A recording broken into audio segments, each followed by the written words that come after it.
Hi everybody, it's Pat Gillis here. And the other day we were all standing around kind of talking about how to be more efficient in our training and how there's really kind of not enough hours in the day, right? And I guess everybody finds that in every job, but you'll find, I think, with horses, well, A, there's a lot of work with horses, but also they don't take well to being rushed, you know? So if a horse is on a schedule to learn something and it's not quite going the way you hope it would go, sometimes it's because we've either gone too fast or we've asked too much. I have an 80-20 rule, which I stole it from the Pareto principle, I suppose. I say 80% of the time I should be saying to the horse, yeah, perfect, that's great. And 20% of the time trying to explain something new to him or trying to correct him in something that he's doing. If it's anything beyond 20%, I don't think of it as a successful schooling session at all, because I think I've been correcting more than I've been rewarding or telling the horse he did a good job. One of the ways, though, to increase the speed of your training, if we want to think of it that way, is to just learn to become fluent in the horse's language.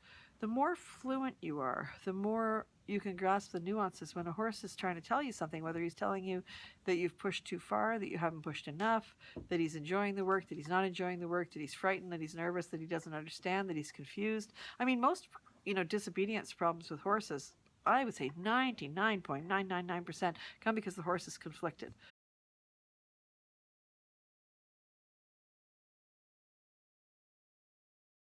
You'll see that sometimes with certain trainers where they end up with a big fight on their hands, but there was all sorts of steps along the way that you probably could have seen that coming and maybe kind of bypassed it, right?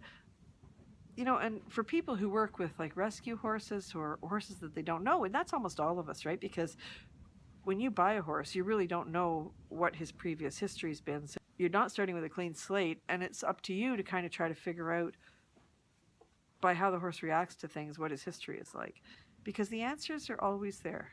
And you will find the closer you get, the more you kind of get inside their head a little bit and understand what they're thinking and how they're reacting to what you're asking of them, you'll find the training goes so much easier. We might even be able to say quicker, and it's a challenge, but it's a worthwhile challenge, right? And it's always exciting when you have those breakthrough moments where you feel like the horse is kind of, you've reached the horse on a different level. You'll know it when you get there. Anyway, if you're watching this anywhere besides at our blog, which is at ismyhorsehappy.com, go on over there, scroll down, leave a message. Tell me if you've ever had moments with horses where you really feel like you had some kind of a connection, where they understood. It could be something really simple. Like, I find it just so moving when horses learn something and they offer that. It's just the most moving thing for me, and it hasn't gotten tired after all these years. Remember to thank your horse.